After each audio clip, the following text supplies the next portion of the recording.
Before we jump into today's show, I've got a really exciting announcement to make. The autumn cohorts for Start Your Podcast group program are now open. There are 5 dates between September and October, and it's a 6-week program that will get you launched before Christmas. So if podcasting was on your to-do list this year, if you really want to get your podcast up and done by the end of 2023, then come and join me for one of those cohorts and let's make it happen.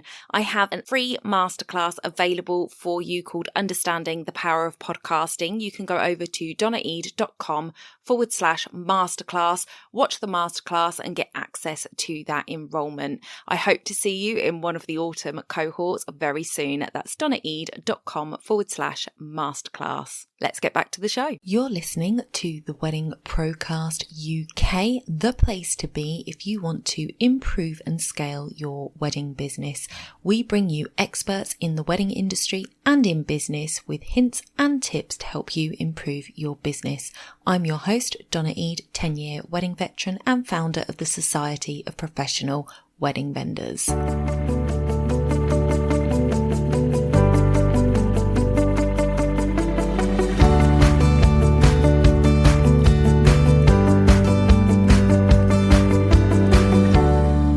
Welcome back to the podcast. Today I am bringing you an interview with Bernadette Chapman. She is a renowned wedding industry consultant and trainer and works closely with business owners to propel their business into success, encouraging them to flourish. She is a published author, TV consultant, and the owner of the UKAWP. So we are going to dive into today's episode, but I just wanted to give you a little caveat. There is a little bit of a sound issue on Bernadette's side. She was suffering with a really bad hailstorm during the recording, so it's not quite up to the quality that we normally produce, but it is listenable. So I hope you enjoy it because she has some fantastic tips and hints to give you today. I am here with Bernadette Chapman, and she is going to introduce herself and tell us a little bit about her background, which is a great background in the wedding industry. So definitely a episode to listen into carefully. Bernadette, welcome to the podcast. Thank you so much for coming on. Thank you for having me. I'm so excited to be chatting to you today. So yes, you've mentioned I've been in the industry quite a while now. So in fact, at the latest count, it's about 19 years. I originally launched as a wedding planner, one of the first wedding planners to launch in the UK back in 2002. And just a couple of years later, I then launched the UK Alliance of Wedding Planners. So we train wedding planners, we're a membership organisation. And because 2 businesses were clearly not enough, I then also a couple of years ago launched as a business consultant. So I help small business owners scale and grow. And I love the wedding industry. Yeah, and so do I. But what is not to love about the wedding industry? Honestly, it's such a absolutely wonderful, bright, hopeful, positive place to be. And, you know, we've seen devastation over the last sort of 14 months with COVID. And obviously it's been quite difficult, especially for all of us very positive, very loving, very happy people to sort of be hit with this negativity and sort of desperation in some instances. And, you know, just being very lost. And as we come out of it, one of the things that I've seen recently, which has kind of concerned me a little for the industry, is this race to the bottom, as I see it, with people heavily discounting their prices. I understand, like, from couples' point of views, where there's been redundancies and things, that their income might be a little bit lower. I understand from the vendor's point of view, they haven't had any money in, so they're trying to get money in as quickly as possible. But I wondered if, you know, as obviously you've been in the industry a long time, you've seen a recession when that hit and how that affected the industry. With people discounting, what is your kind of viewpoint on that? What would you say to people who are looking at possibly heavily discounting their prices for the next 12 months? just stop. In a nutshell, just stop. Discounting hurts so many people. It impacts the industry as a whole, because if you discount, your competitors are going to discount, and then you discount even further because your competitors have discounted. So what you're doing, in fact, is you are belittling the industry as a whole. You are saying to couples out there that the wedding industry is not worth paying. So don't do it because it impacts the industry. Don't do it because it is going to slow the profitability of your business. It will take you years to even get to a situation where you are profitable. So it will slow your profitability. So stop doing that. It will reduce the scalability of your business. How can you possibly even begin to scale and grow your business if you have slashed your prices? By doing so, you've reduced the profitability of your business. And in essence, you're going to have to work twice as hard to even bring in the income that you were bringing in, a year ago, or not a year ago in this instance, a couple of years ago.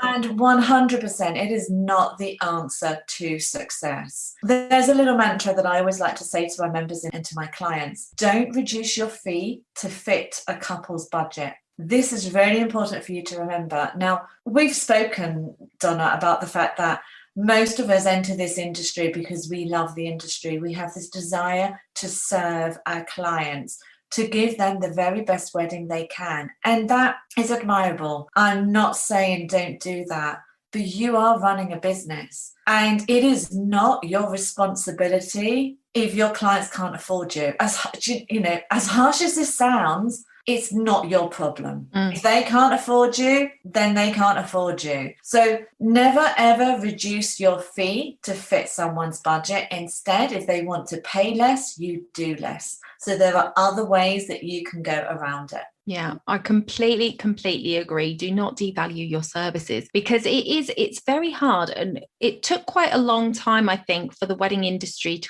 gain traction in that valuable estate, as it were. It's like, I remember when I first started in the industry that, photography, you could get a very, very decent photographer for under £1,000. Nowadays, you are not likely to get a decent photographer, top-end photographer, for less than £2,000. And that has been something that has grown over the years, and people have put more value in it, and they've worked hard to show that value. And if you start, if you were a photographer that charged, and I always go to photography as an example. I'm terrible. I need to get some new examples, but it's where I come from. So if you charge £1,300 for your package, and now all of a sudden you're doing it at £750, how are you ever going to get back to £1,300? People are going to go, oh yeah, well, I only paid this. And then the next person, whenever those people, and the word of mouth from other couples is so powerful in bringing in new business. But if they're going, oh yeah, I only paid X, then the new couples are going to expect that. How are you going to put your prices back up? So I completely agree with you on that. It's just not worth it. And it is so damaging to everybody else. And one other point is, not everybody is your client. No. Like you were saying, if they can't afford you, they're not your client. But there are other vendors out there that do charge less because perhaps they offer a different service, they haven't got as much experience, and they will be able to afford them. So there is somebody out there for everybody. You don't need to reduce your prices to fit somebody else. So I think that's such a good point. And what I love what you said is something that I always say, Donna, is actually, we've said how you enter this industry because you have a love for your clients and you want to serve them and you want to give them the very best day. But how disrespectful is it to your other clients if they are paying what they should be paying and you're just giving out discounts left and right to other people? What does that say to the clients that have paid your worth, that respect you? They respect you, they respect your craft. So they have paid what they should pay for your service. They are who you should be looking after, giving all of your love and attention to. But instead of doing that, you're just discounting your fees to somebody who doesn't respect you, because I can guarantee those that are asking for a discount will be amongst the worst clients to actually have on your books. Yeah. Definitely there, and there is definitely something to be said for that, for people who pay less and then expect the world. You know, there's some of the, I always found that the people who sort of haggled for, like, you know, an extra this or an extra that were then the ones that were so awkward to work with. And yeah, they need to find people that fit their budget in the first place, which is where the education on the bride side comes. But definitely we need to put the brakes on these crazy discounts that are going on, because it's actually putting off people that are able to provide such great service. I've literally had one of my members has stepped away from the wedding industry for the time being, because he saw in his sector people slashing their prices and making it impossible. And he said, I'm not going to take part in this race to the bottom. It's not for me. I will come back when people have started being sensible again. And I can understand where he's coming from. And he's lucky in the fact that the work that he does, he can get work in a different area to see him through this period. But it's not so easy for everybody else. And if this is your life and this is your passion, then treat it like that. Don't devalue it. If you think what you do is brilliant and you love to do what you do, make sure that you're still around in 2 years' time doing it. Because if you reduce your prices that much, and we're just about to go into talking about profitability, you're not going to be profitable, which means that you're not going to be in business in a couple of years. So yeah, that's our 2 pence worth on that. Would like to talk for hours about this. And I think, you know what I think it is? I think a lot of it comes down to really understanding who your client is. And I know that probably your listeners are very bored of hearing this, that, you know, who's your ideal client? Yeah, but you know what? That is actually really important. You know, we say it for a reason, because you need to know who your ideal client is so that you can target them, because your ideal client is the sort of person who absolutely wants to work with you and will pay your fee. The second thing, and I know we're just about to cover this, is I think sometimes some businesses don't understand the profitability of their services. They literally will just pluck a figure from the air, or will charge what their competitors are charging. And you can't run a business like that. You absolutely won't scale and grow a business if you don't understand the profit margins. Yeah, exactly. So leading nicely into, how can we sort of make sure that what we are charging is profitable? I know I've got a masterclass in my membership about finance and how to make sure you're profitable, because I think as creatives, we come into this with that creative mindset. We want to offer this fantastic service. We want to, I mean, I know for me, naively, when I came into the industry, I was like, I don't want to see any more brides get ripped off by having to pay hundreds and hundreds of pounds for a photographer. You know, I can do it for a lot less. I'm not going to, and I was never one of these 400 and a disc people. I knew that there was more to it than that, but I was just like, they don't have to be paying all of this. And then I got into it and started working out my cost of doing business, my cost of goods and everything else. And I was just like, oh, yeah, maybe those prices aren't so bad after all. You don't know what you don't know. So what should we be looking at when we're looking at our pricing and our profitability? Okay, so in essence, what you need to do, there's a couple of things you need to do, but the first thing you need to do is, what do you want to earn in a year? So what is the figure that you want to earn? Put that figure down somewhere. Then you're going to... One thing on that, are we talking about gross profit or net profit? Because I think a lot of people pluck out a number, they go, I want 20 grand a year, and they work towards it and they get the 20 grand, and then the tax man comes and they go, oh. Yeah. So, yeah, what is the figure that you want to bring home, first of all? Then what you need to do is, I recommend that you add about 20 to 25%. That is going to cover your tax, the running costs of your business. And you may also, the other thing that I do is I actually have another 10% will go into a like a profit fund. So that goes into my profit fund, my celebration fund. But let's just keep it easy. What do you want to earn? Then you need to add about a 20%, 25%. That's the figure you're aiming for. How are you going to make that happen? So how many weeks do you want to work? How many weddings do you want to do in a year? So that's step one, first of all. There's a little bit more in depth than that, but that's, that'll get you started. Yeah. The second thing is, when it comes to the service or the product that you actually offer, is you need to break it down. And the way that you do it will vary depending on what sector that you're in, as to whether you're a wedding planner or whether you're a cake maker. So how many meetings? How long does it take you to provide this service? Is there a cost for this actual service or this product? Are you there on the wedding day? How many hours are you there on the wedding day? How long, in essence, will it take you to actually do this job?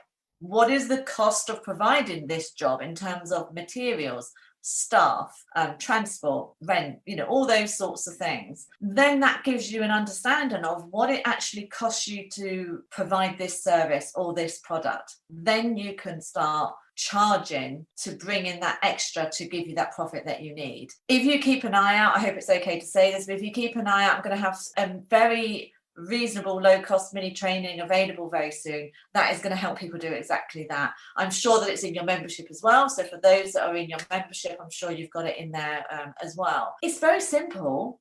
I promise you, listen, I'm just someone with a GCSE in maths. I'm not a mathematician.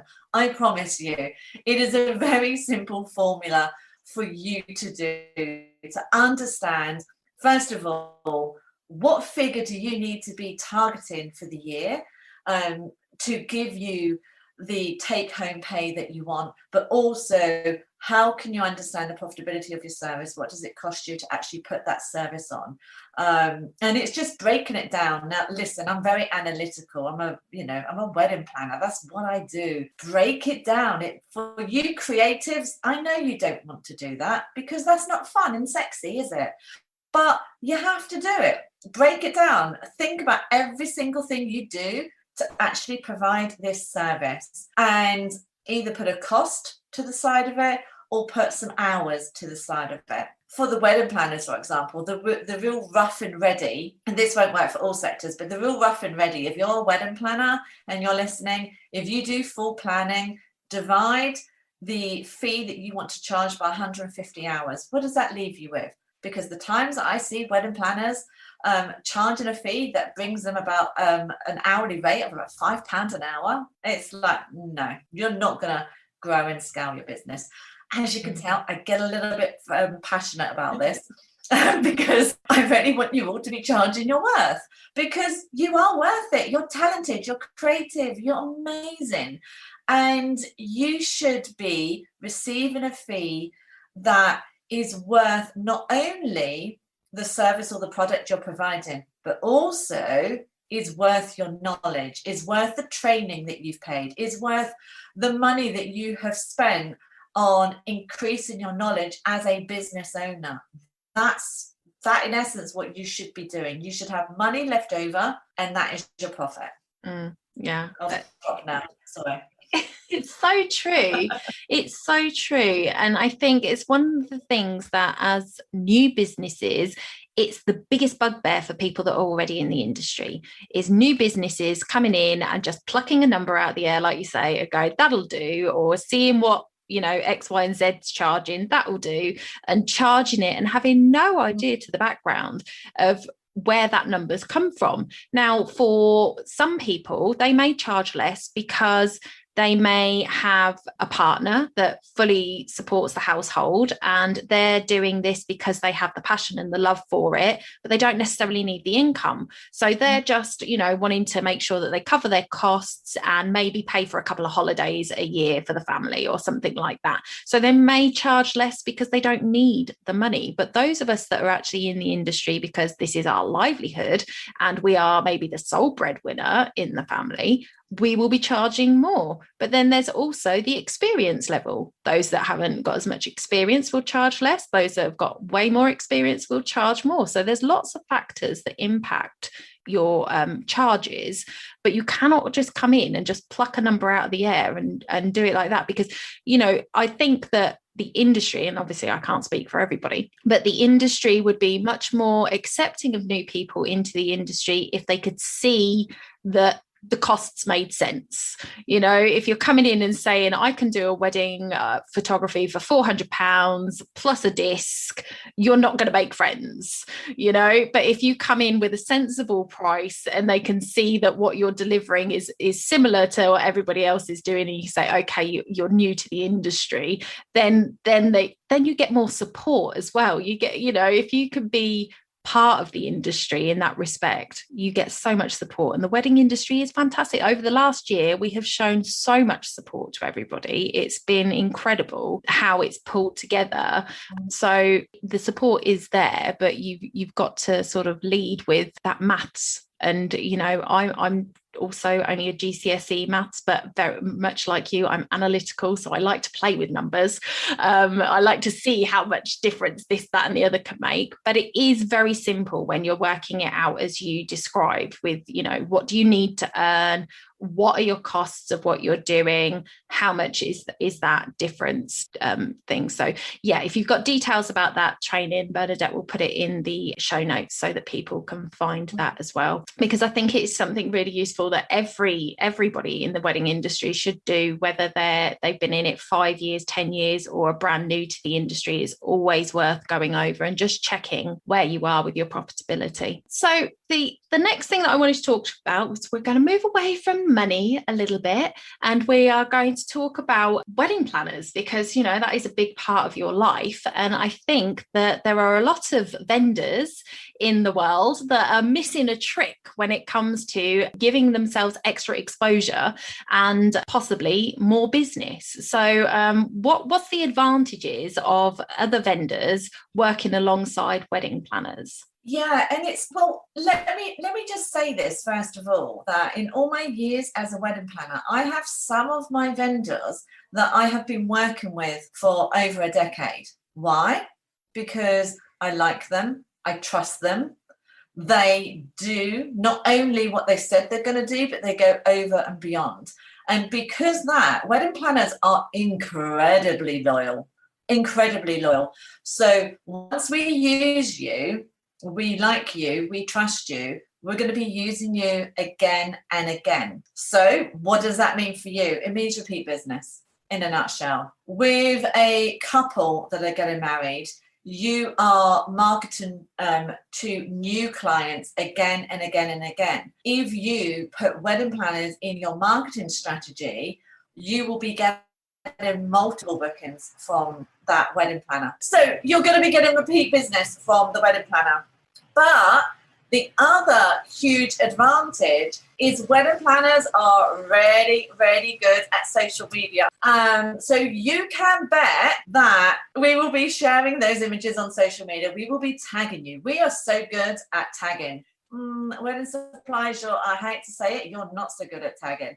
But wedding planners, we will be tagging you every single time we use your photo. I am still tagging my photographer for weddings that we did, as I said, over 15 years ago in some cases. We will be tagging you, which means you're getting that extra exposure. We'll be writing blog posts about it. We'll be putting you on our gallery. We want to be sharing those images, provided the wedding planner has chosen a good enough photographer. Because if the photos aren't good enough, we won't be sharing them. So it has so many advantages for you. And the other thing is, generally speaking, the value of the bookings are going to be higher. And we're the ones that are in charge of logistics. We're in charge of chasing our clients so that you get paid on time.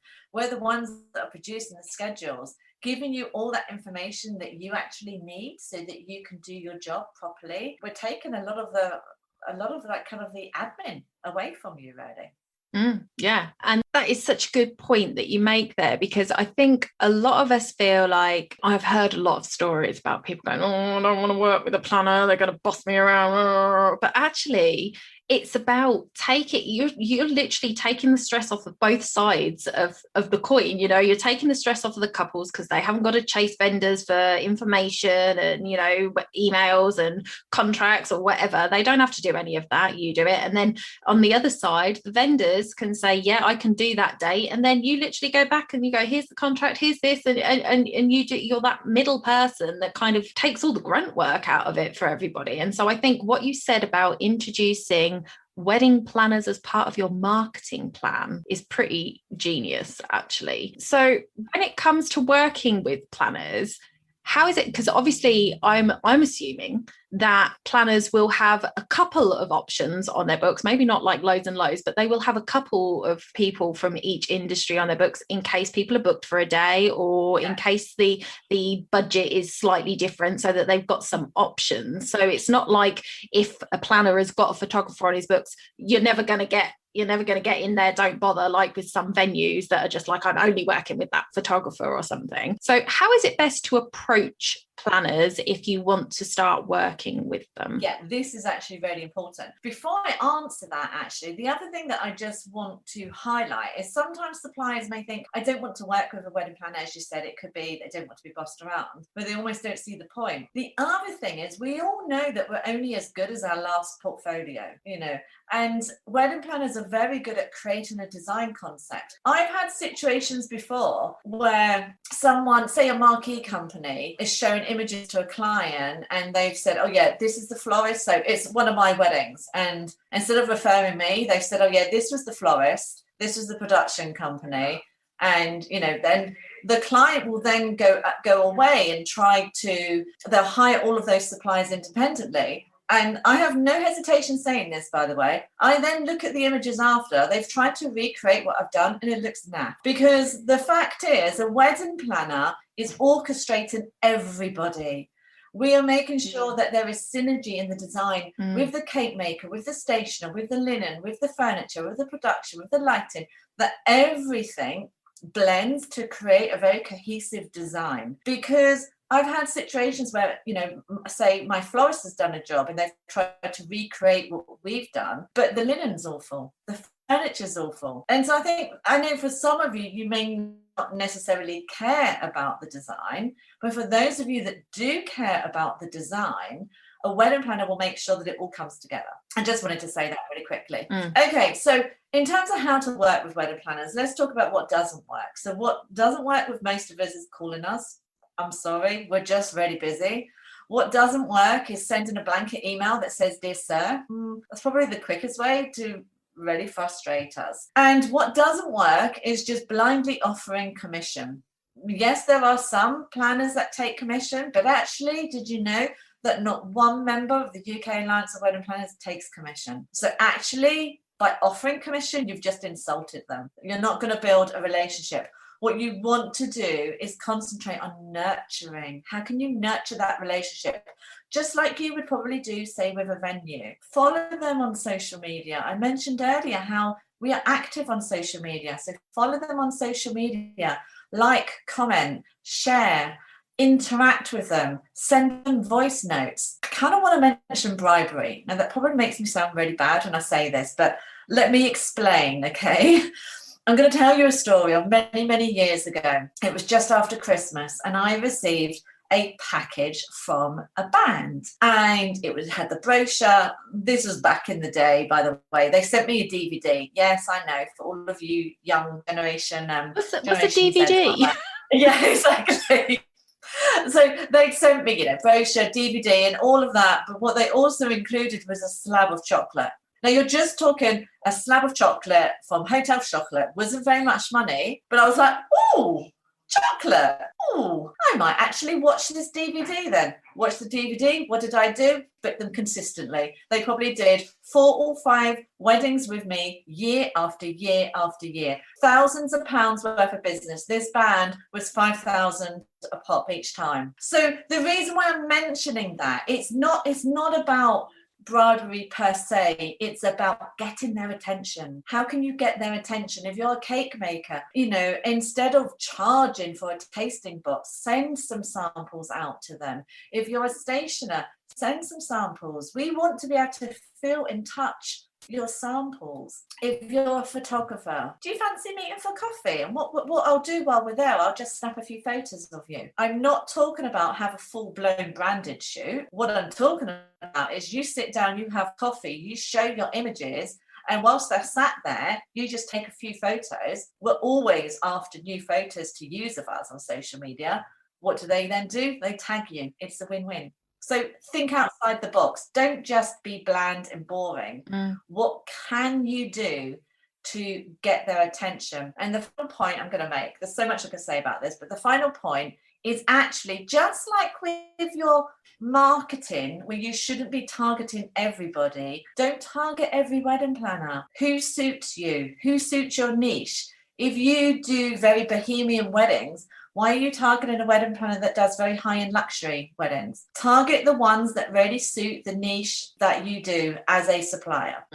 Yeah, that's a very good point. And it's something that I mention a lot when we're talking about ICAs on the podcast and things like that, is nail down the type of weddings that you want to do, because actually it doesn't mean that you don't get booked for any other weddings, but it means that people will see the best of you and then want to book you for whatever their wedding is, because they want you for your style, or for the, you know, the type of editing that you do on your photos, or whatever it is. They can fall in love with you at your best, and then you can go and do it. Doesn't single out to only doing those. But I always said to photographers and things, you know, show what you want to shoot. That's what you'll get more of, is because that's what you're going to attract. So it doesn't mean that other people won't be attracted. So that's such a good point. And I think this is an awesome marketing opportunity, that people are sort of leaving dollars on the table, as they would say.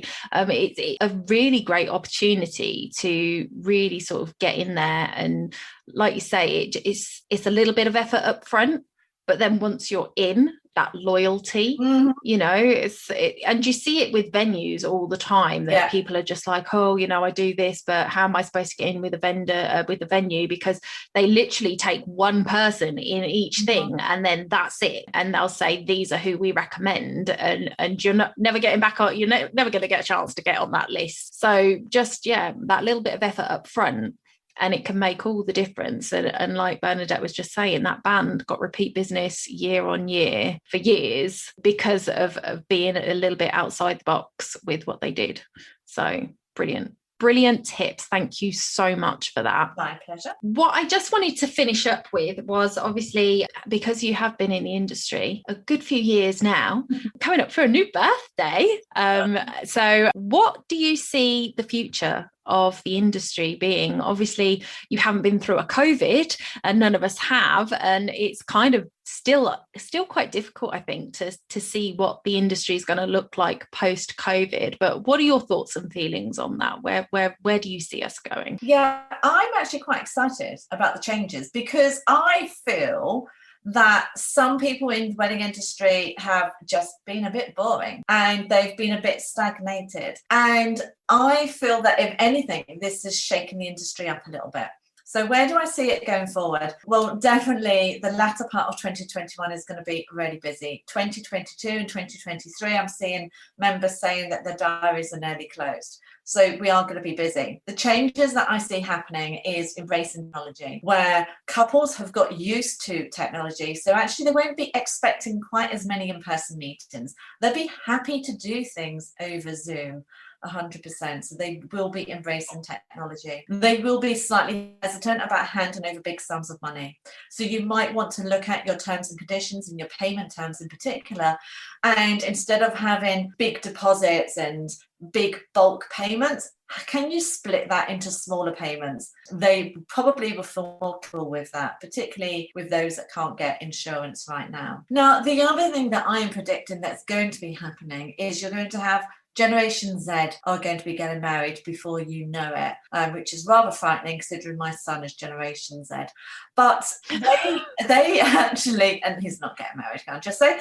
But they embrace technology, but actually they are very private. And I'm wondering whether we are moving away from the millennials who are quite happy to have a wedding hashtag, will want photos shared everywhere across social media. Actually, Generation Z and the younger millennials, I guess they're classed as, they want privacy more. They want something that's more exclusive. Actually, moving away from packages, what can you do that you're creating something exclusively for them? listening to them. What is it they want for their wedding? How can you make that happen? How can you make them feel that they're part of this private, exclusive club of your clients? So really kind of thinking about how you can serve them. So payment terms, technology. And I do think people are going to be really particular about who they're inviting. They're not going to have that pressure of having to invite everybody left, right, and centre, for sure. And the other thing that I've been saying to my members, I'm sure you've been doing the same, Donna, is that they will be looking not just at your website, but they will be looking at social media as well. So are you active? Can they see that you're still in business? And if you haven't embraced video yet, embrace video. TikTok is outperforming the other platforms right now. You need to get on video. Get yourself on TikTok and also Instagram Reels as well. Video is big. We know video is big. We've all been saying this for years, but more and more people are on TikTok now, and they're not just using it for those funky dances. Listen, I'm 47. I'm on TikTok. I'm on Instagram Reels. I'm not doing, trendy dances. I'm an introvert. It's not my style. If I can get myself on TikTok and Instagram Reels, there is no reason why you can't as well. Behind the scenes, show you making a cake, show you making a stationery, and give top tips on how they should hire you. Photographers, I've seen so many amazing, photographers on TikTok and Instagram Reels. So do that as well. So embrace technology. Think about your payment terms. Think about how you can make clients feel more special, exclusive, secret, being part of that kind of secret exclusive club, that premium offer. How can you make them feel? I don't want to use the word VIP because that is a very clearly a Generation X, which I am, phrase, but it's that type of thing. Make them feel that they're part of the club. Yeah, definitely. And that is such a really good point. Is like my daughter, she has her Instagram is private. And she has she has a private account, as well, that only a set few friends are. And it is that strange thing that when social media came about, I joined Facebook in 2007, and people started to share more and more and more, and then suddenly everybody was putting everything and their dirty laundry all over social media, and everybody's putting everything. And then my daughter came into it, and we were very conscious of our kids on social media. Keep your account private, do not add people you don't know, because we were so worried about them. But they've kind of kept that in. She's 19 now. She could have her account open if she wanted to.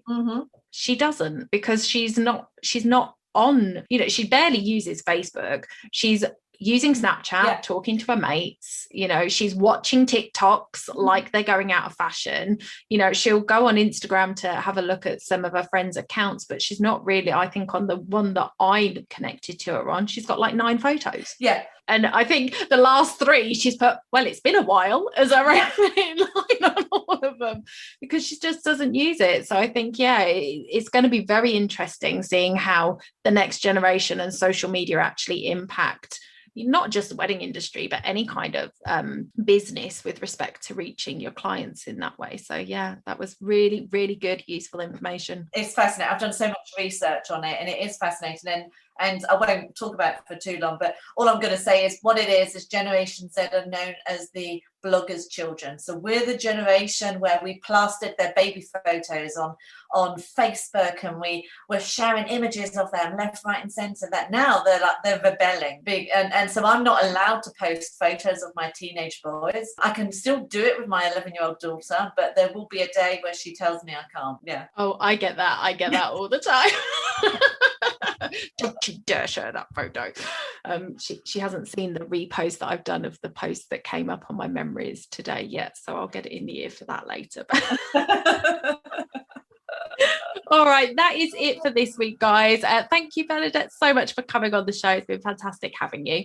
We are going to drop all Bernadette's links into the show notes. So do go over to the website www.spwv.co.uk/blog, and you will find all of Bernadette's information over there. And we will see you guys again next week. Bye for now.